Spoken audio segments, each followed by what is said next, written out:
Would you kindly be seated for a moment?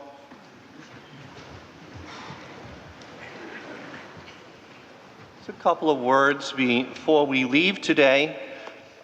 Chris mentioned it today, and his dad mentioned it yesterday, that almost 30 years ago, when I was kind of a young priest at St. Pius, a couple came in to ask to be married, and they are the parents of Chris today. Now, I know it appears this way, but I did not have them sign any statement that they had to give their firstborn to the church.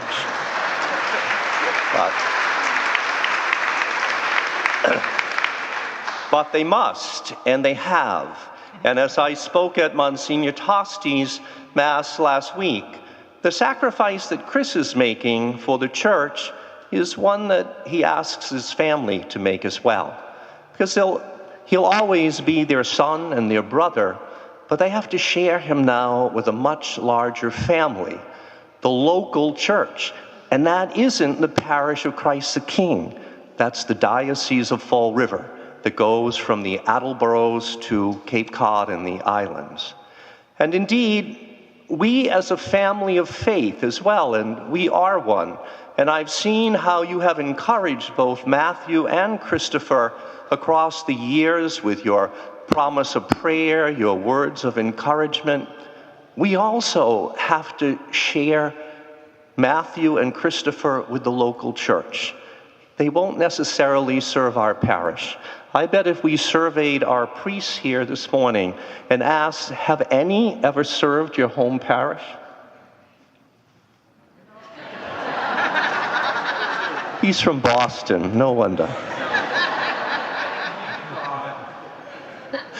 But we have a priest from Colombia, Father Carlos, and a priest from Poland, Father Marek. They're very far from home.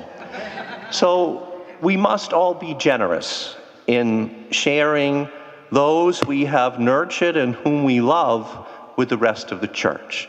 So let us be cheerful givers.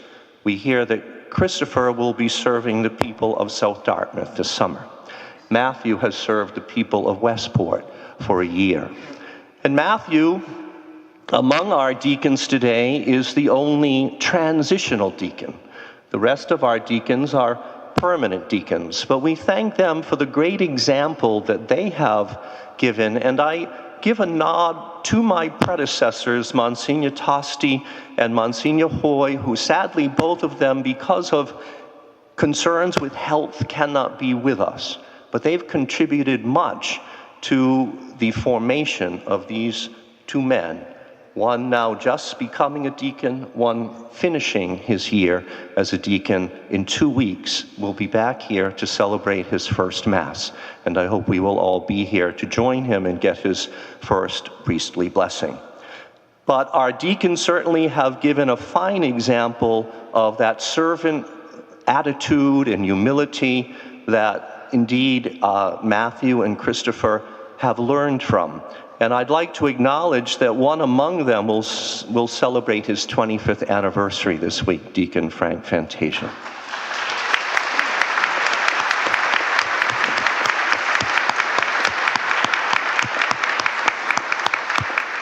And we now have a little tradition here. It's like the mantle of Elijah, that one deacon we know and we feel his absence as much as we feel his presence, Deacon Greg Beckel.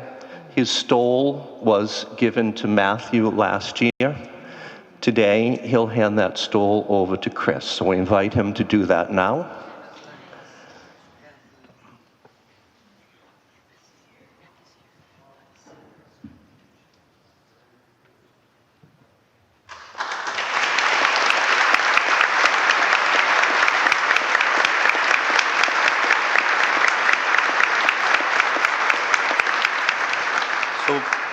Chris will have this stole for a year, and he will, as he wears it, remember the example given to him by Deacon Greg, as Matthew has during this past year.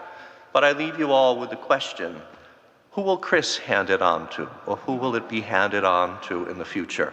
That's our task now, to pray that someone else among us will one day stand in this sanctuary as a transitional deacon on the way to priesthood. So let us continue to pray for vocations and as a family and a family of faith to foster them in any way we can. Let us stand.